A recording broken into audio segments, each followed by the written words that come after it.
Thank you. Thank you very much, Mr. Speaker.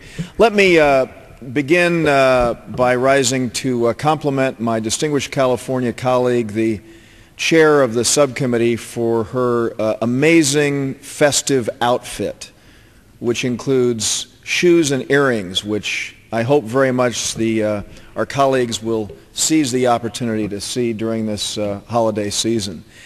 And the importance of stating that is matched by my praise for her work and the work of her staff on this important legislation.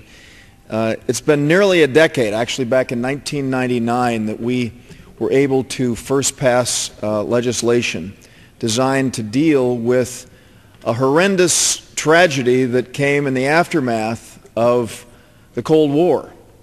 It was during the Cold War that we had a wide range of defense contractors, some of which are in business today and some of which no longer are in business. But during that period of time, they legally disposed of spent rocket fuel. They did it legally. No one knew what the ramifications of that would be at the time. And so, Mr. Speaker, what happened? Well, in the mid-1990s, there was this discovery of perchlorate, which was a byproduct of the disposal of that spent rocket fuel, and unfortunately, it created the potential to contaminate the water for as many as 7 million Californians. And that's why I want to join in praising Ms. Napolitano for her work in expanding this cleanup effort. And I want to thank all the members of her staff, and I also want to express appreciation to our colleague Kathy McMorris-Rogers, who also has worked very hard on this. And I know that the discovery of perchlorate is something that has hit other parts of the country. Well, we in the San Gabriel Valley have put together what clearly is the best model for not only our area, Mr. Speaker, but for other parts of the country. Dallas, Texas, other parts of California, where this has been found. What does that partnership consist of? It is the federal government, and there was a lot of litigation that was initiated in the 1990s over this problem.